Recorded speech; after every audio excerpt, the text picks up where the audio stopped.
nerds, we are still here at Hasbro, and we're going to take a look at the Transformers booth here. So let's go ahead and start right in. Whoa, look, it's the space bridge. Oh my goodness, we're getting sucked in. Yeah, this is just part of the booth, so can't buy a space bridge. We're going to start right over here with the big guy, Scorponok. He is enormous. Wow. Just to give you an idea, he's holding a full-sized Arcee figure here in his hand with ease.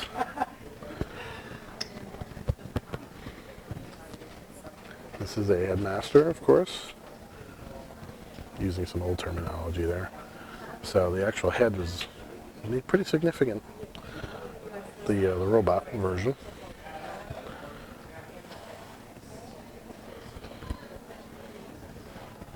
Very, very faithful to the original Scorponok. We'll take a look at him transformed too. So just hiding around here, and we'll see these on the shelf too, I believe, but really quickly we'll hit on a few things. A few new guys here. There's Lynx. Lynx in a new transformation mode, which is a bit of a homage to the MicroMaster set. And also, details. NASA logo right on the side of Lynx. Very cool. Alright, there's that Quintessons guard again. We've got transformed Arcee, we got Smokescreen in there. There's Lynx. His base transformed into that kind of monster type form that we're all familiar with. And then, of course, Lynx himself. There he is.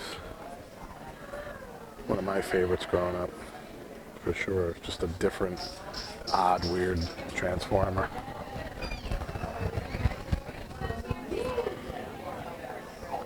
Looking good.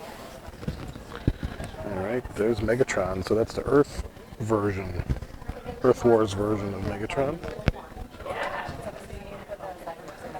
Which is essentially the same as the War for Cybertron Siege version.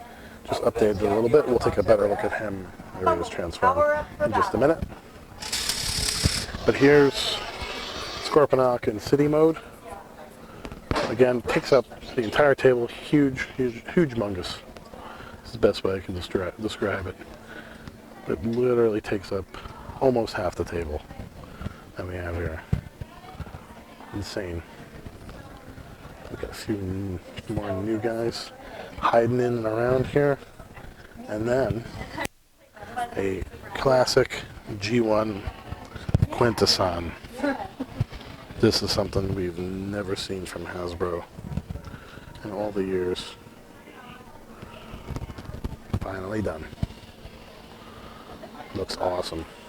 Very well done. Here's the back of Scorponok, by the way, if you wanted to take a look at that. Here are the new Earthrise figures in packaging. Starscream and Cliffjumper and Wheeljack and Grapple and Hoist. And this new fella here, Ironworks. And there's Lynx in the box. So these guys here, seen them in stores.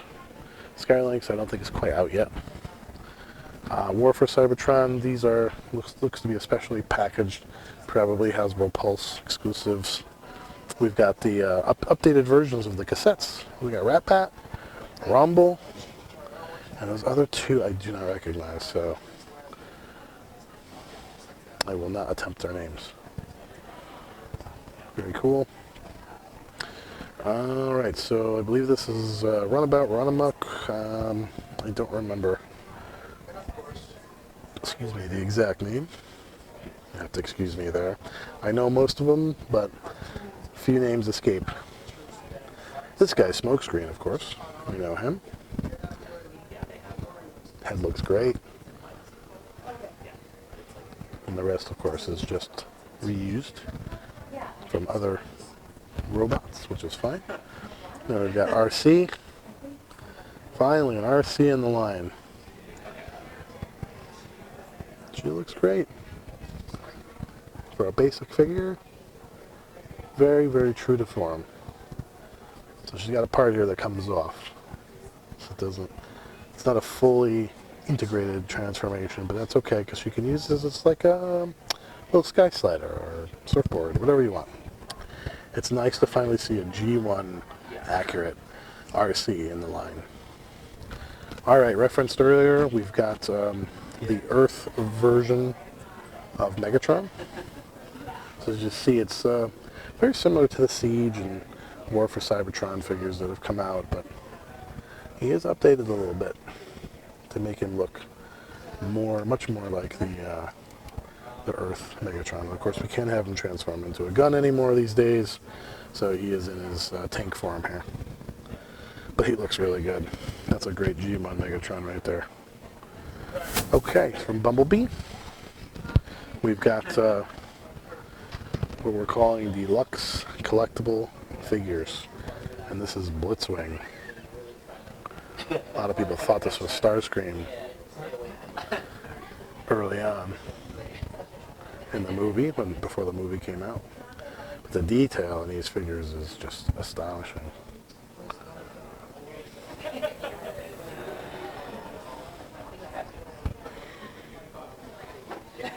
And then Optimus Prime from Bumblebee, which is just a fantastic on-screen version. Live action version of Prime.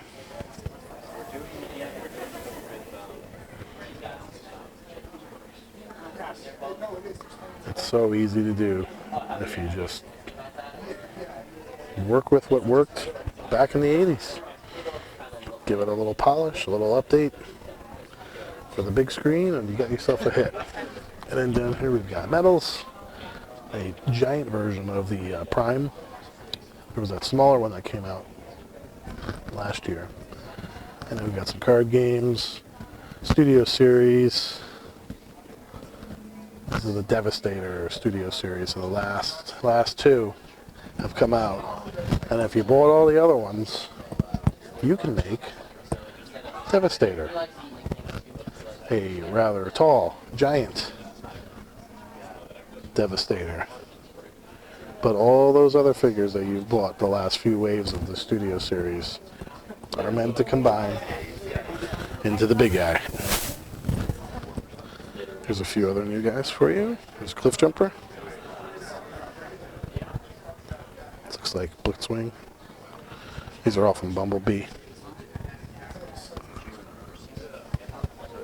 And other Transformers live action movies. There's another piece of Devastator there. Transformers Cyberverse Adventures. There's Bumblebee, Interactive Bumblebee.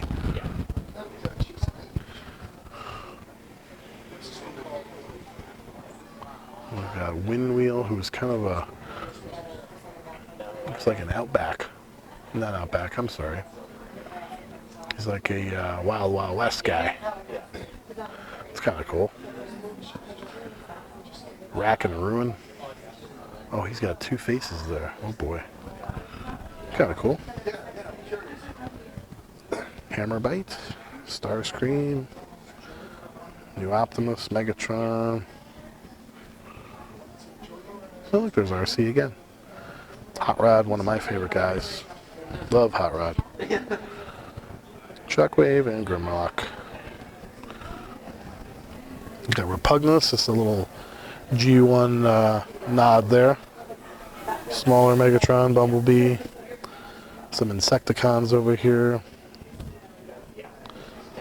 Or at least one. Looks like Grimlock.